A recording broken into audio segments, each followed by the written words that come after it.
voice whispers of his resurrection, spoken by his followers, the dark hands of chaos.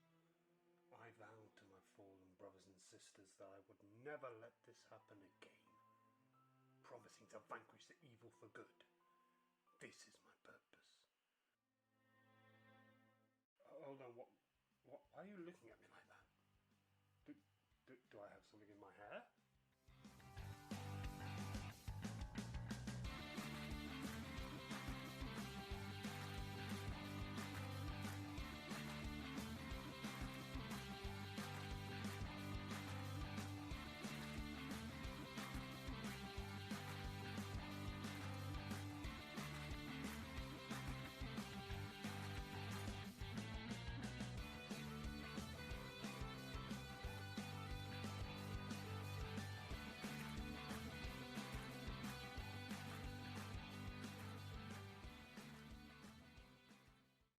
Hello adventurers, my name is Ben Edwards and I am the creator of Northern Wildling.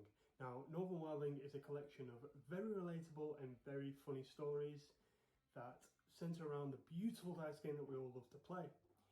Now, this is my way of persuading you to back this project, so gonna have to roll for it.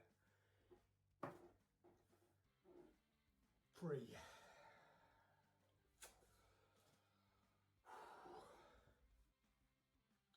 Intimidation it is. 1. Just please back it. It's good.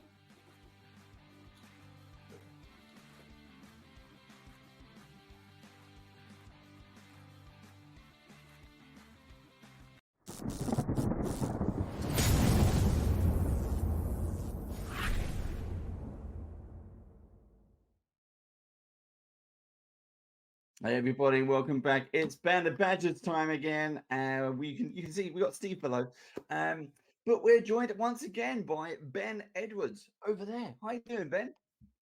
It's Lee. Thanks for having me back, guys. No, it's always a pleasure. It's lovely when we get to have different creators, people who have played with us in the past, coming back and just catching up about what the different projects are up to now. So just to we're going to jump straight into the fact you just saw the trailer. So Ben has a brand new project which is on Kickstarter right now, Steve's on the ball today, which you can find on that link right there. It's also available for those of you joining us live in Twitch. There is a clickable link there. Go check it out. It's highly affordable. I will be making my Kickstarter purchase very, very soon. We still have some time, so there's loads and loads of stuff going in there. Now we're going to be hanging out and just kind of having a chat about Ben's stories, the artwork, the stuff that's going into book. Of course, we will show you some teasers of the book as well, and we'll be talking about those and funny stories around the D&D table. But if you are watching us live and you have a question, put it into the chat. Put a big capital question, then your question, and we'll put it up on screen and we'll shout it out. We'll get Ben to answer. Now, on the flip side of that, if you're watching this on YouTube, it's not too late. If you have a question, put it in the comments below, and if I don't know the answer, I'll send it over to Ben, and Ben can put he can talk to you directly. He can put the right answers in there. I follow you guys on YouTube as well, so I'll check it. I'll answer. We've got one follower. We're doing well. Wait, I was just seeing what's coming in, but that's just the highlights. Right. So, Ben, tell us about what is the current project. We can talk about the previous project, but let's talk about the current project. In a nutshell, here's your elevator pitch. Go. So, Northern Wildling is a collection of very relatable and very funny stories based around the beautiful dice game that we love to play. I'm not saying one in particular, but it's the one you like to play for legal reasons. But it's just a collection of funny one-off stories, just quick, sharp, easy. It's a lovely little gift you can give to a player, to a DM. Just you might read one and think that's our group. We've done that. It's just a nice, easy, digestible thing to pick up and read. And yeah, it was just to get all these funny ideas that I've experienced throughout playing the game, or I've just had in my head that I thought I want to get it out there. I want to. If I find this funny, someone else is going to find it relatable and funny too. So it was originally started as content for the Patreon, Hmm. and that just kept, which is still going, and that just kept going weekly, and then it just snowballed into the fact that I was like, oh, I've got a book here. I could put a book together. So essentially, it is so cheap because I'm just going for a print run. I just want to get the book printed. I'm not really going for profit Yeah. on it. Profit can come after if I sell it at conventions, but this is just so I can get it to backers and get a print run going. Just get stock. Cool. Now, to kind of tease everybody with what it is going to look like, I'm going to throw up. I was going to say I was going to throw some shapes. That's the completely the wrong thing to say. If that's how you want to sell it, That's- I'm that's- happy for that. Here we go. So here is Northern Wilding, but here is a kind of quick glimpse at the book. I love the whole idea because so Ben was kind enough to show me kind of like a review copy, so I've got a sneak peek in digital format. And the stories inside the book are not just we were talking about this before we came on, but the stories inside the book are not just about the players' characters. You'll see it on screen here. It's not about that, but it's also about the players. So the players sitting around the table having the laughs like we all do when we play a particular game.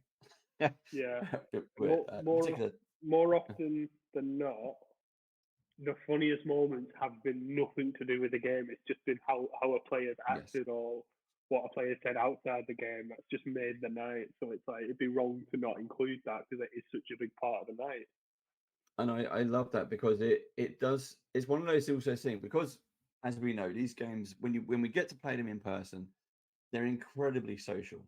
But it's also those moments in the game and outside the game around the table which stay on our memories. So 2, 3, 4, 5 years later, we still remember. Oh yeah, remember that bit when you did that? It's great that's what makes it a highly social event and something that's really, really, really lovely. Now, I also love the book. It's a nice square format. It is going to be paperback or hardback. Paperback. Okay, and each Paperback. page. It'd be. Go ahead. Oh, so this would be book one. So this is just a simple paperback. Should the book do okay and I do another one? Which yeah, but it's looking good. The Kickstarter is funded, so it's looking good to get printed. So I've no reason not to do a second book. So eventually, once it builds up to a volume, that'll be a nice, hefty, big hardback book that'll just Nice. look good. But for now, it's just paperback. I wanted to try to just keep it cheap, cheerful. Well, the format of the book, what I like is the fact you've got each page, left and right, is a 4-panel story. It's nice and simple. It keeps it quick and short. That you can. This is like the ideal coffee table book. Take to a gaming session between breaks. You share it around and say, "This is what happened to us. Look, here it is." But the fact is, it's something nice. It is a proper little coffee table book. You can flick through to any page. You don't have to kind of read them in order. And they're just these short stories and short glimpses of funny stuff that has just gone on around the table, which I absolutely love. Did you because you mentioned the Patreon and stuff, and it kind of builds up over time, and then you've decided to collect it into a volume. Yeah. How were these received? Are these when we see the DM or GM in these stories? Is that you? Because it does look a lot like you. I was going to ask that, actually. One of them is me. On one page that you'd have seen it, Dave, but Yeah. it isn't advertised on the Kickstarter yet. One of the pages it is me because I used characters from this book as Gotcha. just a little Easter egg to me. But no, basically I wanted to. That was just one page to self-indulge and obsess with myself. But the rest I wanted to try keep it as inclusive as I could. Like I wanted to make sure everyone feels represented within this book. So hopefully, I'm hoping at least one page you can kind of see yourself as one of the players. You can see yourself as the GM or the DM. You mentioned what you mentioned about the characters. What I'm going to do is, if I bring this up on screen again, and we have the front cover. So talk us through the front cover, because you've got multiple characters here. Yeah. You got a little bit of everything. This huge D20 in the middle. There's our book one, plus the map. Now the map I recognise because we saw that back at Red Mirror Chronicles. I love the fact everything you're doing is tailored to this world that you've created. Yeah. Again, that's just a little, like, obviously you know that's from Red Mirror, but essentially I wanted it to be where there wasn't any particular location or anything where anyone's like, oh, this is for this kind of game, this is for that kind of thing. It was more so like very, very flexible for you to like picture your own world, your own characters. And the reason that I picked so many characters, like not all the characters on the page are in the book. If you get me, or the other way, not everyone who's in the book could fit on the front cover. Yeah. Because I wanted to do it like there's a range of characters, and to be honest, it was probably just to make it more interesting for me to draw. So I'm not drawing the same character again and again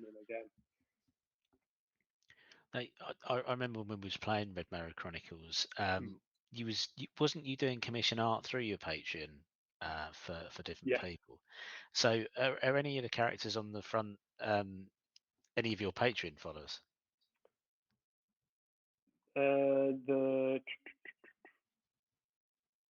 The orc is loosely based on one of the characters. Right. The gem. Yeah, that was like one of the things I thought, oh, because it was such. I just thought she'd create such a cool character, but it was the likeness is there with that one, which was just cool. Because who doesn't like a big strong orc? Yeah. I love some of the details on these characters, right? And again, we were talking before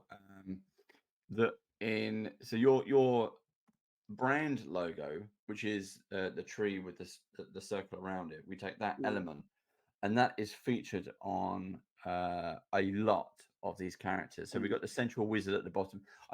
What I can't do on this is actually point a mouse to things, but the central wizard at the bottom middle of the page, he has one around his neck. He has that choker. The dwarf next to him emblazoned on the shield. The bard next to him, it's on the loot. I love that aspect. Have you done that on every single character? Most characters done it. Some of them I didn't, just because I didn't want to shoot. Like, I didn't want to put something in for the sake of it. I wanted it to look aesthetically pleasing, and I feel like the character didn't need anything extra adding to them. I just didn't bother.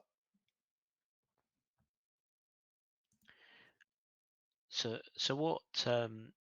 So I mean, years and years ago, I used to read a comic book called Knights of the Dinner Table, and that was drawn from the player's point of view, and then it was interspaced with shots from the game.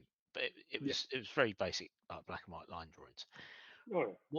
What made you take this approach where you're telling it from the players and from the characters' point of views? Because I like that interchangeability, because it gives you that immersion which you're looking for in a game, which everybody's familiar with who play this game. It was, again, like I was saying with some of the funniest moments or some of the most relatable moments out of the game. So it's wrong to. It would feel like something was missing if I wasn't touching upon the real life aspects of that. Yeah. Because it's a heavy part of, like, that's what people find relatable. Like, we've all had a moment where the DM's gone, and that's when we're going to end this session, and everyone's losing their mind. It's like when we did the game with the Lost Lights campaign. Yeah, the Lost Light. When we did that game, and then my character got eaten by a giant snake, and he's like, I think we're going to leave it there. And it's like, yeah. And then it got delayed for 2 weeks, and we were like, cool, my character is still inside a snake. You're still getting slowly digested. It happens. 'Cause, I mean, I don't know how many you want to talk about, but the one that really got me was the one where the DM asked the player to make the roll, and it's one of the panels that's in the trailer. So he asks him to make the roll, and he rolls a 4, and the DM just doesn't really say much, and then the guy's just doing his head, and it's like everybody knows a 20 is good and a 1's bad, but it's those stupid little middle numbers that's like, what do you mean that's interesting? So there were some real moments in there where it was like, yeah, I know exactly what that feels like, which is great. That personal link, you managed to get that in the comic. It was good. Yeah, it's. I want it to be where, yeah, you can relate to these characters doing that, but it's something for the DMs, for the GMs as well, for them to relate to as well. I love doing mind games for my players. Yes, that's relatable. And I feel like they can get lost in the what would be the word? The DM, it's their world that's been created, but it kind of gets lost in what the players are doing. Yeah. So it kind of gives a bit more attention to them. I guess it's probably a little bit like making a movie, isn't it? You know, you got these big movies and you got these AAA stars and stuff like that. But at the end of the day, it's the director that has turned whatever vision the writer used to have and whatever the actors are doing into something that's tangible and makes sense. Yeah. And that's the GM's role, and you're sat in that director's chair, not necessarily the person who's front and center. I think though, if it just comes across natural and it just doesn't seem like he's doing anything, or they're doing anything, it means they're doing it right. Like they're making this seamless. Mine's flickering. It just seems if you make the game feel seamless, like it's effortless, but in the background the DM is losing their mind. That sounds like my game last night. We're currently playing the last chapter of Icewind Dale, and we had a character situation, and they didn't know what to do. So basically, it was the end of their second character, and they had a choice to make, and they didn't decide. They couldn't decide. I don't know what to do. Don't know what to do. And I said, and we'll find out next time we get around the table. They're like, what? I said, well, look, if you don't make a decision, we're gonna pause the game there until you can make a decision. It wasn't but fair. Yeah, exactly. So we've had Big Tough Pete who shouted out that he loves your art style. Thank you, appreciate that. Yeah, thank you very much, Big Tough Pete. We're gonna show you some more. Here we go. This is one of the panels from the book. My favorite panel just because it's my favorite panel just because how awful the pun is. But it's very heavy in the games that I play. I don't know if it likely will be as heavy in the games you play. Yeah, it was. Yeah, Dragonlance from 2 weeks ago. Puns are prolific in the games I play. I'm not always doing them, but particularly there's a GM that I play with, and I know his humour down to a T, and I just know the right kind of puns to get him. And there's nothing more satisfying than saying a shit pun that just completely stops a GM in their tracks, where they're like, "You bastard." So it'll either reward or absolutely punish us, and I just thought you throw a pun in that's so terrible, like you've got to do psychic damage on your players. It has happened to me because I have done a shit pun like this. So what's the? Go on, Steve. I was just going to say, what character class do you normally play when you get the chance to play? Okay, so currently there's 2 games I haven't played in a few months, but there's 2 current games at the minute, like home games. One of them I'm the cleric, where I'm playing this character called Cassandra. She's an air ganassi, and she's part of this like cult. Very naive to the world and that, very coming of age, trying to figure herself out. Very safe play, and then after that, I was like trying to keep everyone alive. Some of the funny moments in playing against her was rolling terribly, but it being completely within her character. For example, there was a bit where I was a part of this church, and we needed to get in this place, and I just thought, I'll make an intimidation in traffic. I'm of the church. I've got to do this, and I rolled a 1. So I was like, I'm church. And it was so in character because she's this so nervous, so naive to the world, and that like she hasn't got a clue. But when I have a recent game that I played, I wanted to take the stress away from thinking of the things, so I just played a very dumb. Can't remember his back. Can't remember. He's got amnesia. So can't remember anything. Just a dumb barbarian, and I've been having a lot of fun with that. It's nice when you take off some of those, some of the extra baggage. It just frees you up to be like, look, I can be whatever I want to be. There's no prescribed way of being. We're going to find out at the same time. Yeah, it was something I might actually put in. It's more basically the book is funded and it's going into stretch goals, and some of the stretch goals might be more pages, like extra pages. So one of them pages might be from a game that I've played where I played the barbarian because he doesn't know who he is and he's very gullible. Essentially, I found this axe that could reap souls out of people. Right. And I showed it to this wizard we were working for, and the wizard, like my friend, dead serious, like, because I asked him about the axe, he went, "How would you feel about seeing the axe that killed your wife?" And for a second, I was like, "I have a wife? Oh my god, what happened to her?" And all that. But he meant his wife. It was supposed to be this intense moment. You find out I've got the axe that killed this wizard's wife. It's the most horrible thing, and I was like, I flipped it around, and we was in hysterics. He wasn't ready for such a dumb comment off the barbarian. We got to. So my question was more technical. Oh yeah. So in terms of the artwork, the design, the creativity that goes in, so what does it take to get this? You get the joke in your head, you get the idea, you got to fit it into 4 panels. How do you approach that? What's the process? So so it varies. Obviously, the joke or the setup comes first, or if there's a particular idea in mind, I've got to then think, how do I condense that? How do I condense that to make it still funny? Because you can often lose a lot of the comedic timing with it. Yeah. If things are rushed.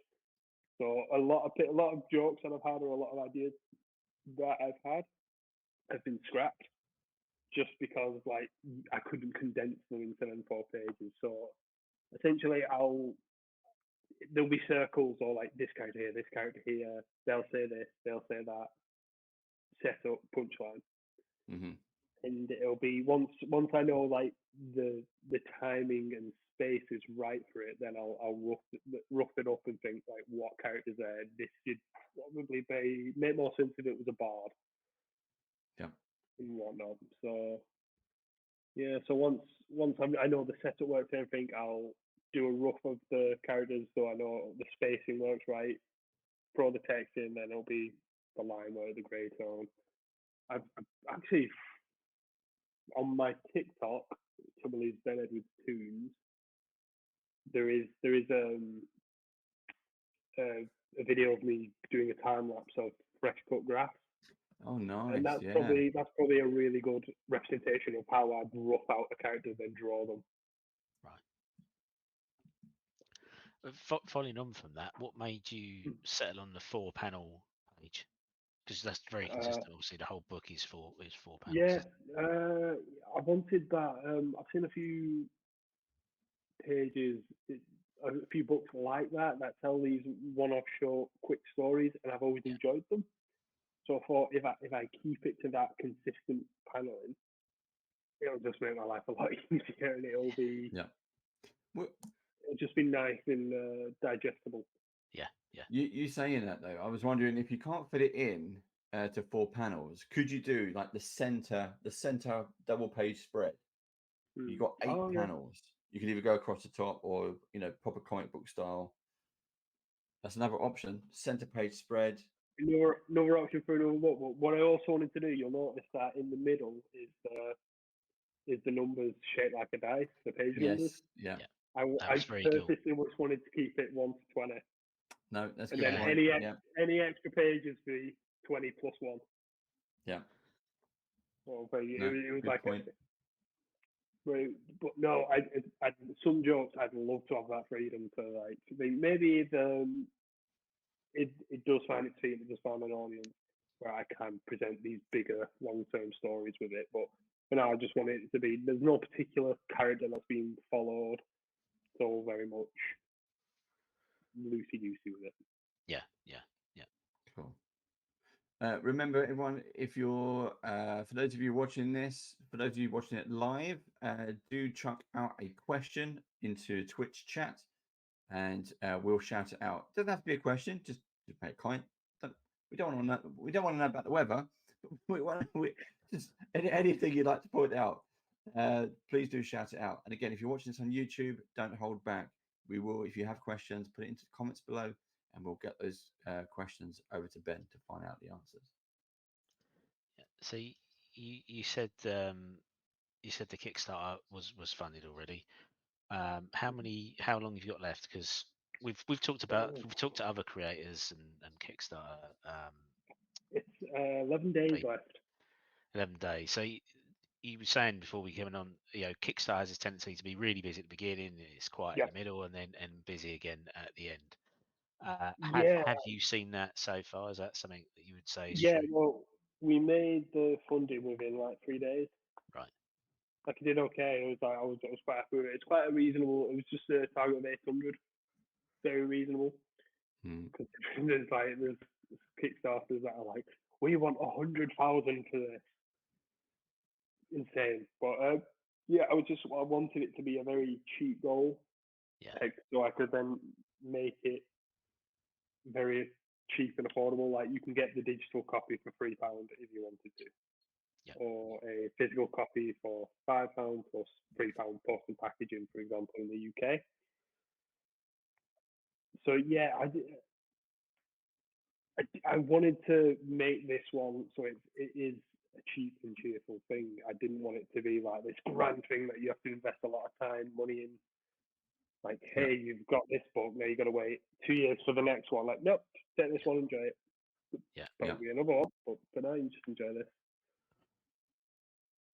What have you got planned for printing? You have it printed in the UK? Yeah, it's printing. Oh, we've frozen. Oh, have we, Ben? Are you there, Ben? Send us a sign. Have we lost you, Ben? I think we have lost. Ooh. We can hear you. There, you're back. You're back. You had a hiccup. You're back. You're back. I just told all my dark secrets. What will we do now? You just have to repeat it. What you should do?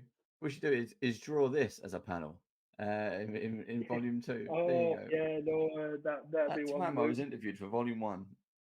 Yeah, there is a panel. There is a comic page where, because I didn't want to do. It's not all games are around the table, so I did do one where you can see the players on a computer screen like this, because that's where most games are playing. Yeah. Yeah. I definitely prefer around a table. We need to be doing more of that if we can. Steve as well. We'll get you out of your little box, sort of, Steve. Yeah. Looking at me, still thinks it's Christmas. It's Christmas. It's Christmas all year round here. So I was going to. I have to say it was surreal in Sainsbury's this morning, because there was a whole aisle of Halloween stuff, and then the next aisle was all Christmas stuff, and I didn't know whether it was coming or going. It's weird. It's definitely we're getting into too much stuff, but it was definitely Halloween has been ignored this year. There's very little Halloween stuff I've seen out, and we went around the shops today. And it's Christmas everywhere. So it's too early. It's too early. But anyway, I was gonna bring up another piece of artwork. Exactly. Yeah. What about this one? So yeah, funnily enough, like this was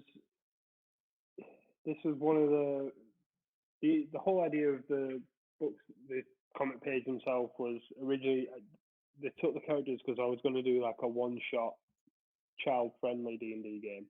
Yeah. I just never, I planned it all out, just never got round to like writing it properly. But I did draw the characters, and these are some of the characters. So I thought, I really like the characters. So I'm just going to throw them in the comic pages. Yeah.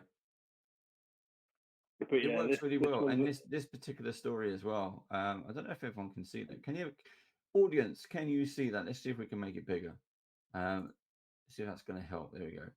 I'll give you a few seconds on that one, just full screen, so you can read it. But I think that one's a great story because that is also something that's happened time and time again around the table. painfully relatable. Best laid plans, right? We're going in, and it's like bad roll, and it's nothing to do with the story. It's nothing to do with the DM or the players. It's just the dice. The dice bring chaos, and they turn against us time and time again. When you least expect them to, it's low rolls, natural ones, and I love that. We're not even at the fort yet. This is the first encounter. It's a random encounter on the road. Yeah. Have you you can notice in the background there's a goose chasing chasing a fighter with a knife. But this was based loosely on, like, there was a game I was playing where we spent about an hour just devising this plan how we're going to break into this warehouse with undead manufacturing going on. Paladin took off his heavy armor so we could go full stealth. First roll, he rolled a 1. Woke up be big, like this giant undead creature, and it woke everything else up, and we were just stuck in this room full of undead creatures on kills. We were like, we gotta go. It went that poorly. We had to abandon that town because we was like, right, we can't save you as you run out. Yeah, save yourselves. Fuck this. We're not getting paid enough for this. Oh, like it was just a little side thing as well. I was like, hey, do you want to sabotage this undead manufacturing place? Make a few bucks. We were like, yeah. 1 second in, roll a 1. Like, nope, we are out. There's definitely something to be said for sticking at what you're good at. Because we was playing Dragonlance, we tried something similar. You know, we thought, we'll be sneaky. We'll sneak in the back. We sent in the rogue and the wizard up front first. They got spotted within about the first 2 rolls. Loads of people pile out. Wizard gets knocked down almost immediately, and that was it. Lost the element of surprise. Lost the stealth. Frontal assault. Should have just frontal assault in the first place. If that ain't Dungeons and Dragons.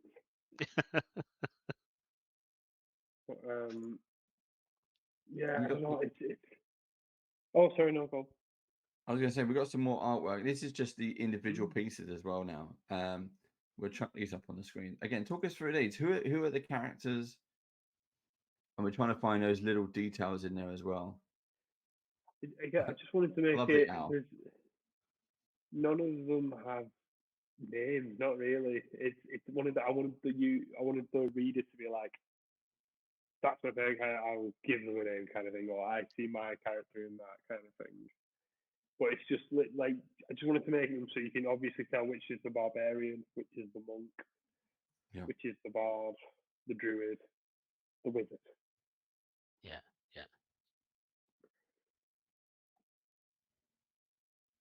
I love it. You've got me looking for your logo now. I don't even know if it's in this panel. No. I don't think it is. I haven't seen it on this one. I think I might have done that. This is one of the earlier pages, so it might be. Where is it? It might be. Peek behind the curtain. I do love the expression of the owl. Yeah. It is on that comic page, but not on that panel. Right. Yeah, this is one from the trailer with the paladin, isn't it? Level 1 paladin. But that's what I mean. The owl, even the owl is going. Is that for real? It's it's So that was from the first idea that I had that I just thought was funny, of especially with new guy. I was guilty of it, of being a new character, and like my character was this ex-fighter who defeated a god. It's like, level what? Where did all that power go? I will do everything I can to keep you all alive. What experience have you got? I'm level 1. First day on the job. My mission is this. I've been told by the Almighty that this is what's going to happen. It's that mistake of like, I am the chosen one. I have been given all this power within reason. There was another one where you hit the nail right on the head in the book as well, and it was the one again. It was in the trailer where the rogue is chasing the person across the rooftops. Yes. And they get to the end, and she turns around and goes, "My dear brother." And then you can the panel is the character frozen on the screen. You can hear the player saying, "What? I've got a sister," and then the GM in the background going, "Yeah, well done for remembering your backstory." So again, it's such a great eye to detail on that one. That was good. That was good. I wanted to add things in that was like very relatable to DMs, of like, yes, I've been in that frustrating position, or I've done that evil trick, or I've had that beautiful moment where people are like, oh my god, that was amazing, that was the best planned session ever, how do you do that? And it's like a peek behind the curtain of, no, they're just making it up. Nothing was planned. Just winging it. Yep. It's great. That's the best part of improv. When all the plans come together. Again, we had a session last night, and for those of you who have played Icewind Dale, we're in the Doom of Yithrin, and there's a tower of a chamber, and it's all frozen in ice. There's 8 arches, and in the middle of the room, there's a dome ceiling which is frozen with all these icicles hanging from it. And in the middle of the room is a stone plinth with a brazier with some coals. It's not on because it's like a fridge. And they sort of go in, and it's like, you're in a fridge. This is a source of heat. Turn it on. Very, very simple plan. They do everything but turn it on. They're going through that whole, what do you think it is? We should rest. Let's put boulders in front of the door so no one can. We'll do a long rest here. We'll be safe and sound. Let's do this. And then I'm thinking, now I know what's coming, and I'm waiting for them to turn the fire on, because that starts the whole encounter. And I'm waiting and waiting and waiting. I thought, I'll just see where this goes. And eventually, it's just so calm. He said, oh, it is a bit chilly in here. Let's turn the heat on. They took the coals, put it in the brazier, lit it up, and I was like, suddenly this bonfire erupts, starts melting all the ice. And as it trickles down the walls, these alcoves these ice cubes start to make their way forward. It wasn't frozen ice cubes. There's 8 frozen gelatinous cubes in this room, but they blocked the exit with boulders. And I was like, this is great. This is great. So they all just came out, and it's getting smaller and smaller. What do we do? Smaller and smaller. Fantastic. But they played themselves. Exactly. They were like, but what is this room? It's not. It's just. It's a fridge. It can also backfire for the DM, because when I was playing the barbarians, it was the case of there was a puzzle where this wall of lava just shot through this corridor every like 10 seconds or something, or whatever. It detected movement. I had a ring of fire resistance, and essentially I was like, I've got a lot of health. I'm gonna run through it. So I managed to brute force my way through a puzzle. Yep. And switch it off at the end, and he was like, there was a whole page of how to do like fix that situation. I was like, nope, I'm gonna run right through it. Yeah, it's just, and it's great. That kind of thinking should be rewarded, because if you've got the power to do it, and you solve the puzzle another way, it should also be rewarded. And I love that. I love all those kind of things. Yeah, I think it's probably more fun for the DM if like it seems boring that they know exactly every single beat of what this story is going to happen. Yeah. Whereas with the players throwing an absolute wild card in there, it's more interesting for the DM. So that's one of the things that Dave and I were talking about a couple of weeks ago, actually, like how much additional information as the DM you're given in adventures that most of the time never sees the light of day and the players never know about. I mean, it's like there's so tons much. of lore in there, but unless you're going to sit there and, I don't know, in a tavern, the bard starts telling this bedtime story and read it all out, it never goes anywhere. And it's a shame because some really great stuff in there. There was not to mention Critical Role on Panda Badges, but there was a bit where so we're asking Matt Mercer like, what happens if they decided to go to this place, and they went, oh well, we were going to have this guest on if they ever went to that place, but they just never did. So there was a whole storyline with the whole guest character. They just never got to. He never got to be on the show. Oh, how Because gutting! they never went there. And it was like That- I think I remember saying there was a choice between two places they could go, and they chose that one. But Right. this guy never. I can't remember who it was, but he never got to play. That you'd be gutted if that was you, like the biggest show on the internet. But come on, go left. or as always, isn't it? They're on the right side. Everyone goes left. He's on the right. And he's sitting there going, everyone's going to go left. Everyone's going to go left. I don't mind you comparing us to Critical Role though, because we are on par. So somewhere in another universe, we are on par. You work just as hard, I'd say. Thank you very much. It's nice to be noticed. I think I found out one of the piece of artwork you were talking about, Steve, on the thief. Jumping rooftop to rooftop. There you go. Yeah. So artistically, I wanted to just hint that there was they had similar taste in fashion and all that. It's like clearly there's the reason they like the colour blue. It's just to have that familiarity. Words. Because there's a lot of detail in here that when you're, I guess, just reading the panels, you can miss, because they've actually picked up before we went live about your logo in the clock face. I hadn't noticed there were two moons originally. I can see that now. And is that Winged Boots the guy at the back's got? Yes. Well, there's a lot of tiny little details that you've added. I feel like it's the same as what I was going to say. I'm going to jump in there and add another one. It's the same as what you said earlier with the you got a goose holding a dagger, attacking the dwarf in the last frame in the background. Yeah.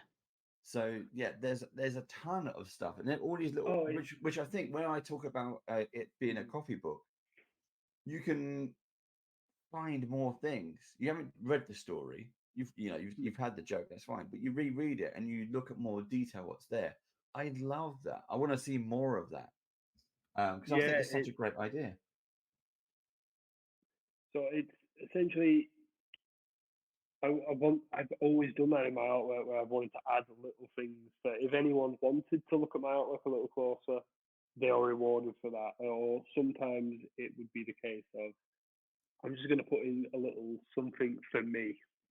It could be the most stupidest thing like that. If you go back to the past page, with the duck, boom.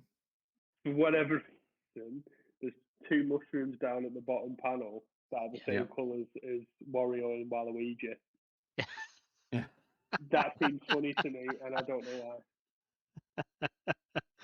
So I'd noticed the two mushrooms. I'd made the link to Waluigi. But again, that's something that I wouldn't expect anyone to know. That was just literally the stupid ideas in my head, and just gotta get them out.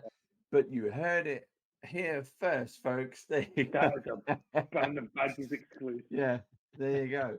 We always like those exclusives. No, that's great. We just had Maverick 2 is watching. We were talking about Critical Role, and Band of Badgers. He said Steve has definitely upped his set decorations. Yeah, I bought the tree.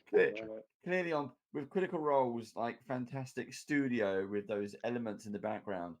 Studio has that tree. a plug-in tree. I love it. Tree. I love it. Right?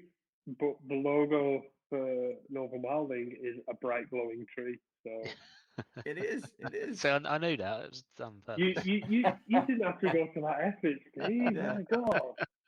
Making you feel at home. There you go.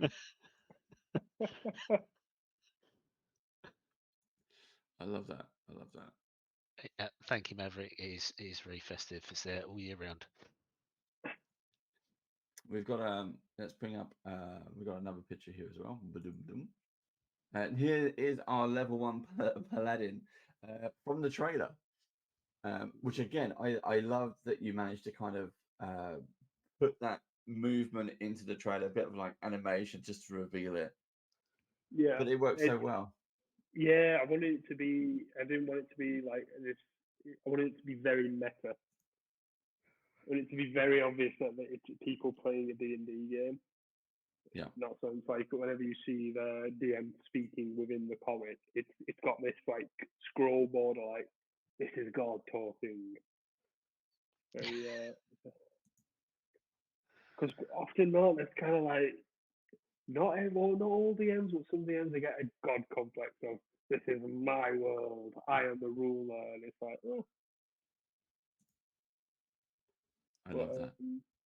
Yeah, I think it plays into the style of having it meta, and you can often see, you can read the frustration in the DM when they're reading stuff. It's like, why don't you remember who you are and all that? Yeah. Please write stuff down. Just once, take a note. Yeah.